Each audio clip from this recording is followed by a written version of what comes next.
So I've been working on these floral abstracts with watercolor and mixed media. And here's how I begin. I usually start with some pencil marks just to get me loosened up. And now I'm going to go in with this black marker and make some other marks. I like adding in these abstract lines because they keep me from getting too rigid in my work. And it really helps. So now I'm going to go back in with some more pencil, do some shady marks and make some lines that will emphasize energy and give some, well, energy to the work. Coming in with my watercolor here. This is a Payne's Gray from Schmincke. This big fat brush that I bought holds a lot of water. It really makes some really great marks. I'm going to go back in a little bit more, try to add just a little bit more of that color into it.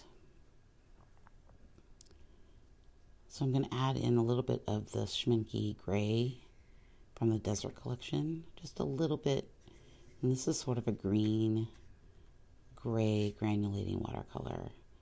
I really like how it contrasts with that Payne's Gray. Now I've got some Payne's Gray acrylic paint, and I'm going to take one of my stamps that I made from foam, and I'm going to stamp that in. Very important to let your layers dry in between. So this is not in real time. I did let the layer dry. Otherwise it'll get all smudgy and smeary. So I just paint this on with the paintbrush. And I'm really loving these like floral magnolia shapes right now. So I'm just gonna figure out where to place this and press it down. I'm rubbing the back to make sure that it's all adhered. And voila. I like the marks that added. I can already feel like this is getting a little too complicated. I'm going in with a bit of the Mangayo water-soluble watercolors. This is the yellow ochre that I'm using here. Adding in some of those little plant dots. And I'm trying to figure out where I'm going to make my next mark. So I want to make these sort of more petal shapes. And to be honest, I really should have stopped here because as you're going to see, this gets really complicated really fast. Sometimes everything, we make art and it's just not pretty and we don't know when to stop. But I'm telling you, I should have stopped. So here I'm going to take some gesso and I'm going to add in right here. And I've been doing this for a while. I like the way that it adds texture to the work without adding color. And it's a neat way to get texture on top of the work. I really like the shape that I just made. I'm going to add a little bit more here on the other side to complete that petal looking shape. And maybe I should have stopped here. I'm going back on the side of the catalyst wedge to make some marks that mimic floral shapes. And I really like using the catalyst wedge for this. I tried a shaper tool and I didn't like it as much. I didn't feel like I get those little skinny lines like I can with the catalyst wedge. And you can find all of these supplies in my Amazon shop, which I'll link below. So I go back in with the green and I make this mark and it's not good. I don't like it. I don't like what I did. I didn't really do it with a lot of intention. I just sort of smacked it on there and it's awful. So then I went back in with some blue, which I didn't record, sorry. Now I'm going to try to cover up with more of the gesso, which seemed like a good idea, but I still didn't like it. I still didn't like what happened here. Now it's just a big hot mess and I don't really enjoy what I'm doing here. So this can be sometimes an issue.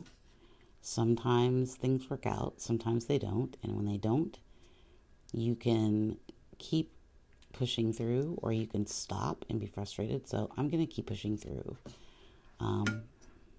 Nothing, everything can be covered up. So it's not like you can make a mistake. It's abstract art. You can make it what you want. But I really didn't like that. So I went back in with a pencil and tried to draw into it with some more lines. And I kind of like what happened with these marks. But I'm still not happy with that shape of that color up there. I think it doesn't work. It doesn't fit. Looks like a heart. I don't like it. So this is where I stopped for a minute. This is one that I did earlier that I loved, using the same techniques. And I made a short of this one, but I did it really fast, probably 10 minutes. And it just has so much more energy. This one is bogged down. It's bogged down in a lot of thoughts and not a lot of process. So now I'm going to go in with some white. And I'm taking just white acrylic paint, and I'm just going to spread it out with my catalyst to try and cover up that area. And for the most part, I think it was somewhat successful. But now I have a big blank white spot up there, and it doesn't flow with the rest of the piece. It's just not working. But these are the struggles. So the next thing that I'm going to try after I do this is I cut out some tissue paper that I had jelly printed, and I'm just going to lay that on top and see what happens. A lot going in there. And then I'm just going to paint over it a little bit with the white still on the catalyst to adhere it. That seemed to work a little better, but now it seems a little really unbalanced. So I'm going to take this other little sheet of tissue paper that I printed, and I'm just going to lay it down right there with some gel medium. And put a little gel medium down, just a little dot. Spread it out with a brush. And then I'm going to add that little piece of tissue paper in there to sort of give it balance. And this is where I decide to stop, because I don't know that I can get it to where I want it to be. So yeah, art's not always perfect. It doesn't always work out the way you want. I might revisit this later. I'll probably not. I'll probably just leave it. But thanks for watching. Don't forget to like and subscribe. Check out the description to visit my Amazon shop. If you have any questions, please leave them in the comments. And I hope you have an amazing day. Thank you so much. Bye.